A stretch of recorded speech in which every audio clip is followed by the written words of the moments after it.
Hello everyone, this is Jackie Williams, and in this video I want to make a project with you using the Zany Zoo bundle, or also called the Zoo Cruise Suite. So the suite includes everything here on the table. But the bundle is, as you can see, a cute set of animal images and words, suitable for lots of different occasions. And then we've got the dies that go, of course, around the outline of those cute images. But then there are also some standalone dies, such as this banner, the curtain for the stage, and we've got trees and clouds and flowers and balloons. I have not yet worked out what this is. So if someone could leave in the comments what that is, that would actually be really helpful. And then in the suite, or you can purchase separately, is also this ribbon bundle in petal pink and lemon lime twist. Lemon lime twist is actually one of my favorite colors. And then we've got the papers. Now I have 5 of the 6 sheets, or 6 prints, I should say, here.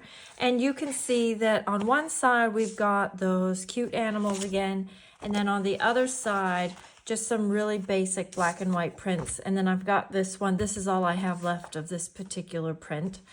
And one thing I just noticed actually today was each of these sheets has a theme. So this one is all the animals are doing kind of day-to-day stuff or hobbies, like the cooking, the yoga, the reading. And then this one is kind of more of a birthday or celebration theme. Then this one, all the little animals are doing musical stuff, hiking and camping outdoors, dancing, or in particular, looks like ballet. And then this one, where I've used all of them, it was basically transportation or moving on little mopeds and scooters and roller skates and things. So these are actually quite cute. And the fun thing is that these dies fit around the stamped images, but of course they also fit around a lot of these printed images. There are, for example, there's not a die for this koala juggling cupcakes, but you could scissor cut that out. But the dies do work around a lot of these printed images. For our project today, I want to start with a piece of basic white, and I have cut this a little bit smaller. So this is 3 5/8 by 5 inches. And I have cut a couple pieces of the Granny Apple Green, and I've used or brought in the basic borders dies. And I've just used that curved one there. It's nice, you've got a perfect curve, but also it gives you a little bit of that stitching detail. Now before I put those on, I'm just gonna add a little bit of a sky, and I'll use a blending brush and balmy blue. Now I want this quite pale. I'm only gonna put on, I think, 1 layer of ink here. There, I feel like that's enough. Now I have cut these so they curve in opposite directions. So I'm gonna put one down flat and butt it right up to those edges, top and bottom. And then the other piece I'm gonna put on dimensionals. And again, I'm just going to butt that right up to the edge there. Now, you could put a 3rd or even a 4th hill there. I'm just going to keep this one relatively simple and just leave it like that. And then next, before I put on any other things, I'm going to stamp my happy birthday. And this set, I think, has particularly cute, a little happy birthday. It says happy birthday to you. And it's just a nice font. Next, I'm going to add my raccoon, and this guy is a stamp, but I did cut this one out of the printed paper. Therefore, the balloons are already colored in. Now, you could just use it like that, but one nice thing about the printed papers, particularly black and white prints, is you can add color. So I'm just going to add a little bit of smoky slate to the raccoon. Now, I was quite sure this was a raccoon until I saw this tail. That looks more like a beaver tail, but maybe I'm just getting myself confused. So, is this a raccoon or a beaver? We don't have beavers where I live, so Now I'm not sure.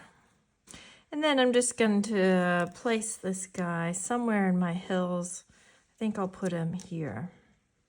Next, we'll want to add some trees. And just a small detail, but to make your trees a little more interesting, I'm just going to color in those trunks with the early espresso marker. And go ahead and place those where you like them. Next, I just want to add a few clouds just to give a little lift to the sky. I'll place that on a black mat, or you could choose to mat it on a color that coordinates with maybe some of those balloons. And actually, before I go further, I will use my Wingastella brush and just add a little bit of glitter on those clouds. Might also do those balloons. And then I have just a white card base, and I've taken a strip of one of the more black and white papers. I'll just place that on the side just for a really simple detail in the background, but I wanted to make a card that showcased the stamps, the dies, and the paper. We could add a few gems. So these are the gems from the Irresistible Blooms bundle. They appear to be in 4 sizes. So I find the easiest thing with loose gems like this that don't have adhesive already on the back is just add your dots of glue right onto your project and then just drop your gems onto the glue. That avoids getting glue on your fingers where possible. They're actually like that. I feel like that adds a little more texture than just paper, and also some darker color, which adds a nice contrast. And there you go. So that's how you can make just a quick but cute card suitable for anyone who likes little whimsical images or for a child. Now I've got some other samples to show you.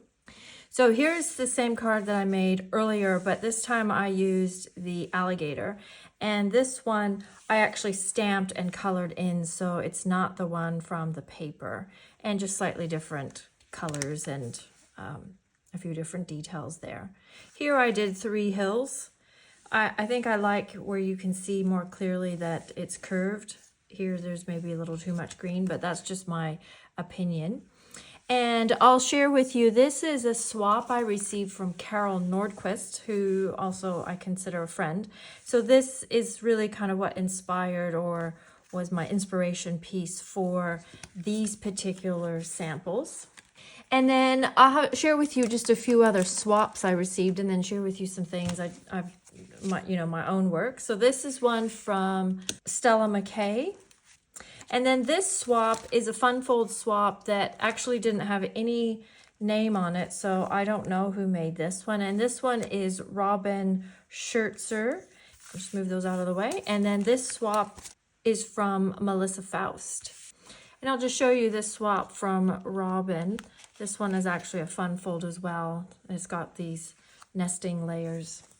And next I'll share with you some samples that I've made. This is one that I made at a team retreat. So this was actually designed by Mary Renison using that cute knitting llama and the fun papers. And then this one's just a little gift card pop-up. I didn't execute this very well, so that's one I want to remake at some point. And then this one is a fun fold using those stage dies and the cute ballerina leopard. And that one is just a really fun double opening. So a fold like that is really quite nice for using those stage curtains. And then we've got just a simple shaker card using a cutout right from the paper. So this is one that can be done very quickly. And then these ones are completely different again, not using the animal images, but I just wanted to make some cards using just the tree dies and did some different colors there. I really like how these ones turned out. If you want the tutorial for this project, the link is below. It's part of a video class for the Zany Zoo. And then I wanted to share with you some samples using elements from the suite, but not, but using other things as well. So this is a swap also that I received from Deborah Harrison. So using the monkey bundle, but she's used the papers here in behind. Those black and white papers are actually really quite useful. And then here's one that I made using, again, those black and white papers, using the Good Feelings stamp set. Those black and white papers go quite well with the black and white gingham ribbon. And then these ones that I made for a recent Stampin' Blends class that I did, what I used here are those little dies. So I've got the balloons and the flowers and the tree in the back of the trucking along truck. So those little elements can be used paired with other images as well. Well, I hope that gives you lots of inspiration using the Zany Zoo bundle or the Zoo Crew Suite. Thanks so much for joining me. Please leave me a comment, share this video with your crafting friends, and of course subscribe. I'll see you next video. This is Jackie. Bye-bye.